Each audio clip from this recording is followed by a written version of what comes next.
When it comes to combat, we really want to push this idea that he is this master of improvisation. He's not, 15 years old. He's not just getting used to his powers. We definitely wanted to play up the fact that he has the ability to juggle between webs, melee, environment action, and gadgets, and switch between them pretty quickly to give you a lot of player choice within each setup.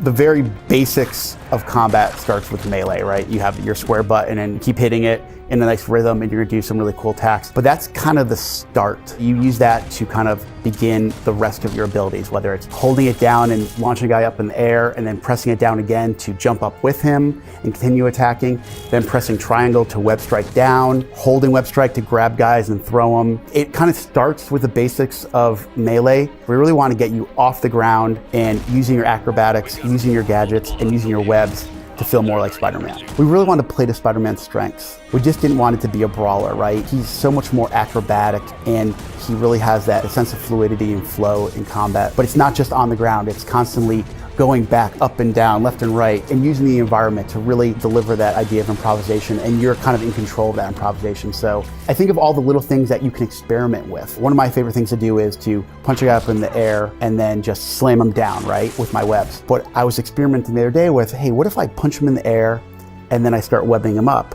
And then I pull him down, and I noticed that the combat team had added the ability to, if he has a bunch of webs on him and then I slam him down, he's now stuck to the ground. It's those little things that you discover as you're playing the game. And since it's less combo based, it's more move and ability based, you can really start to experiment on. Or for example, you'll be punching a guy near a scaffolding and then you do the web shooters and now he'll stick to the scaffolding, and then another guy comes by and you can pull the scaffolding on the rest of them. So it's just kind of that experimentation. It lets you start to really try out a lot of different things because there's a lot of different enemies coming at you. They're coming from all different angles, all different weapons, and using that to your advantage. I think it felt more sandboxy than I ever thought it actually would be.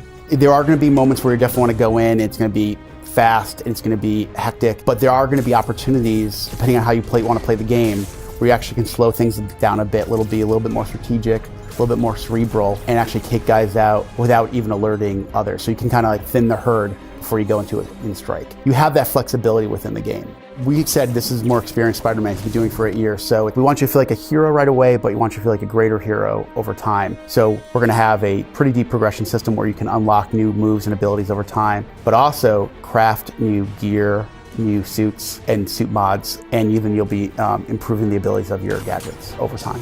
So when I thought about why Insomniac would be such a good fit for Spider-Man, one of the reasons why was our experience with making gadgets. And what's great is that you can access them in-game via a gadget wheel, just like you would see in a Ratchet game or Sunset Overdrive or even the original Resistance. We have the tripwire. I like it because it's so multifaceted, so you can use it. You can be perched above a bunch of enemies and they could be on patrol, and you can stick it to an environment and they'll be walking by a wall and they'll get slammed into the wall, which is really cool. But at the same time, if you say you are in the middle of a fight and you place on an enemy and another enemy walks by, they slam together. So it's just a great multifaceted gadget. We have the web bomb, which is great for crowd control. It's just fun to be in the middle of 5 or 6 guys, throw it out, kind of rises in the air, and then just webs go everywhere. Now you can melee the guys, hit them up in the air. What I like to do is send out a line, grab one, start twirling them around your head, and then toss them into the others. One of my favorites is the spider drone, the little guy that hovers above and shoots these rapid fire webs at enemies. You can either use to distract enemies